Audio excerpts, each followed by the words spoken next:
ভাবতে পারো একটা সময় এমনও ছিল যখন আমাদের পরিচিত চাঁদ আজকের মতো এত দূরে ছিল না।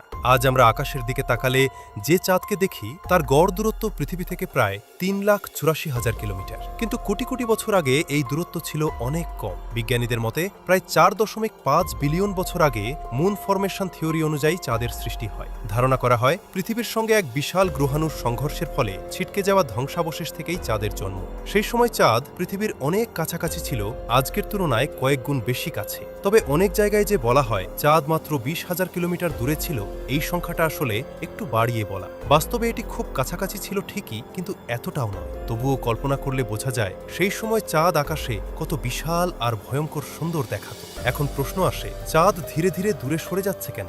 এর পেছনে রয়েছে টাইডাল ফোর্সেস বা জোয়ার ভাটার টান। পৃথিবী আর চাঁদের মধ্যকার এই মহাকর্ষীয় টানাপোড়েনের কারণে পৃথিবীর ঘূর্ণন শক্তির একটি অংশ চাঁদের কক্ষপথে চলে যায়। ফলে চাঁদ প্রতি বছর গড়ে প্রায় ৩.৮ সেন্টিমিটার করে পৃথিবী থেকে দূরে সরে যাচ্ছে। ভাবতো, যদি চাঁদ সত্যিই পৃথিবীর এত কাছাকাছি থাকতো, তাহলে পৃথিবীতে ভয়ঙ্কর শক্তিশালী জোয়ার ভাটা তৈরি হতো। সমুদ্রের পানি অনেক উঁচু পর্যন্ত উঠে আসত, উপকূলীয় এলাকা প্রায় নিয়মিত জলে পরিপূর্ণ থাকত, আর আকাশে চাঁদ এত বড় দেখাতো যে হয়তো রাতের আকাশ এক অন্যরকম দৃশ্য তৈরি করত। এক বিশাল উজ্জ্বল গোলক যেন পৃথিবীর ঠিক পাশেই ভেসে আছে।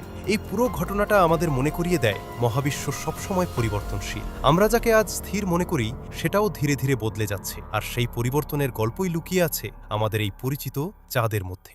আরও এমন রহস্যময় গল্প জানতে আমাদের রহস্য সত্য চ্যানেলটি সাবস্ক্রাইব